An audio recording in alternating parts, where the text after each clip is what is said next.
બાપુ 5:30 વાગે દેહને છોડી દીધો, સમાધિ અસ્તિત્વ થઈ ગયા. તો દરેક ધર્મપ્રેમી ભાઈઓ બાપુની સમાધિનો સમય 4 વાગ્યાનો છે વિધિ પુરવાણ. તો દરેક લાભ લઈ અને આજે ડંકીવાસની અંદર અમારે બાપુ વિયાઈ ગયા, ઘણી ખોટ છે, તો છતાંય પણ પરમાત્માની રજાથી આ બધું કાર્ય આવું થાય છે. તો બાપુ સમાધિ અસ્તિત્વ થઈ ગયા.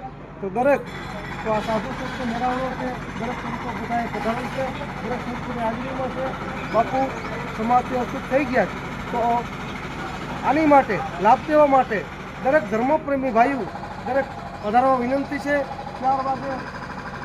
4 વાગે સમાધિ અસ્તિત્વ થવાનું છે. બાપુની વિધિપૂર્વક ચાલુ છે. તો દરેક અહીંયા સામ્યા છે બાપુના ડોલીની, અને બાપુ નિર્વાણ પદની પાયમાં જીવતા સમાધિ લઈ ગયા. હાજરીમાં 5:30 વાગે નારિયેળ અસ્તુપ થઈ ગયા. તો દરેક ધર્મપ્રેમી ભાઈઓ તો બાપુની 4 વાગ્યાનો સમય, તો 4 વાગ્યાના સમયની અંદર ભાઈઓ તથા બહેનો બાળકો ધર્મપ્રેમી ભાઈઓ દરેક લાભ લેવા આવે અને બાપુની સમાધિનું આયોજન આપવાનું છે. અને કાયમી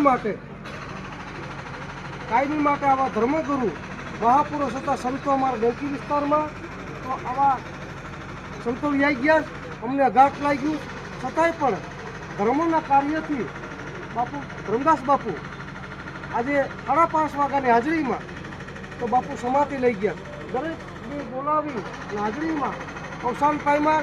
તો આમાં દરેકને હાજરી આપવા નમ્ર વિનંતી છે. અને આ કાર્યમાં દરેકને જોડાવવું. બોલો સદગુરુ ઉગમ સાહેબની છે.